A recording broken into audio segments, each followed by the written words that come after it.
Bonjour King Sam, Bonjour, comment vous allez? Dieu me garde. Alors King Sam, aujourd'hui nous allons parler de la prospérité financière et matérielle pour les chrétiens bien évidemment. Nous constatons que beaucoup de chrétiens sont malheureusement faibles en société. Alors comment avoir une vie financièrement et matériellement prospère dans l'Église ainsi que dans la société? La Bible a tout prévu. Merci pour votre question pertinente. Je vais lire un passage, Actes chapitre 18, verset 3. Et comme il avait le même métier, il demeura chez eux et il travailla. Ils étaient faiseurs de tentes. Ici, la Bible parle de Paul, apôtre de Jésus-Christ, qui s'était associé à un couple chrétien pour faire les affaires.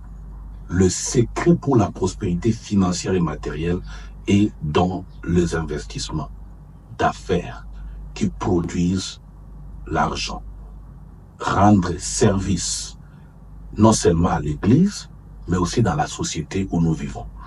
Je voudrais vraiment que les chrétiens que nous sommes, nous soyons motivés, mobilisés à investir dans les affaires. L'apôtre Paul était à Temple, mais son temple n'avait pas exclu un moment d'investissement parce que l'apôtre savait qu'il fallait des moyens pour payer les voyages et survivre dans la mission apostolique. Et donc, je peux dire que c'est ça la clé. On voit cela même dans l'alliance d'Abraham, Isaac, Jacob. Nos patriarches étaient avant tout les hommes d'affaires. Dieu n'est pas contre cela. Et donc, pour que nous soyons financièrement et matériellement prospères et que nous apportons un plus dans la société, ce qui est d'ailleurs important parce qu'à partir du moment où les chrétiens sont riches, cela peut apporter une grande croissance dans l'Église. Il faut que les chrétiens investissent dans la société en rendant service, en proposant des services d'affaires. Voilà ce que je puis dire. Donc, cessons d'être paresseux. Ne limitons pas la foi chrétienne uniquement à la prière, aux retraites, au culte, mais en dehors des heures de culte, en dehors des heures de méditation et de formation chrétienne, apprenons comment nous pouvons aller dans les affaires.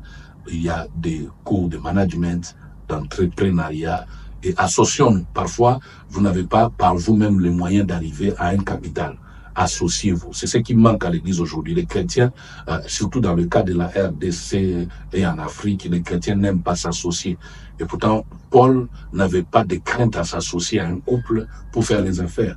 Il faut s'associer aux autres, mettre ensemble les moyens pour monter une entreprise, proposer de bons services et au travers de ces services, mettre de la discipline pour développer ces entreprises-là, envie d'être à la fois solution pour la nation où vous êtes, solution pour le monde, solution également pour l'Église.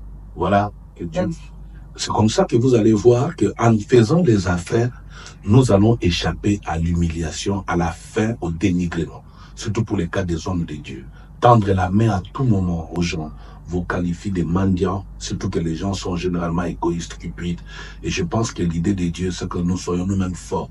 Être serviteur de Dieu, prédicateur ou chrétien, n'est pas une licence ou une obligation à la pauvreté. Rien du tout. Ce n'est pas ça l'idée de Dieu. La Bible dit, par exemple, dans 2 Corinthiens 11, 9, et lorsque j'étais chez vous et que je me suis trouvé dans les besoins, je n'ai été à charge à personne.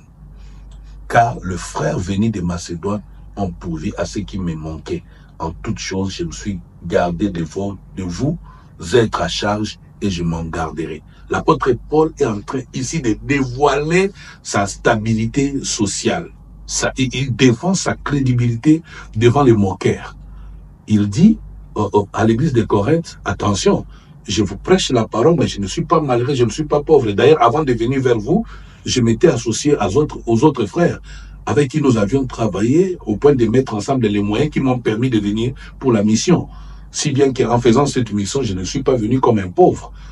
Et je me préserve de ne pas être pour vous une occasion de chute ni une charge.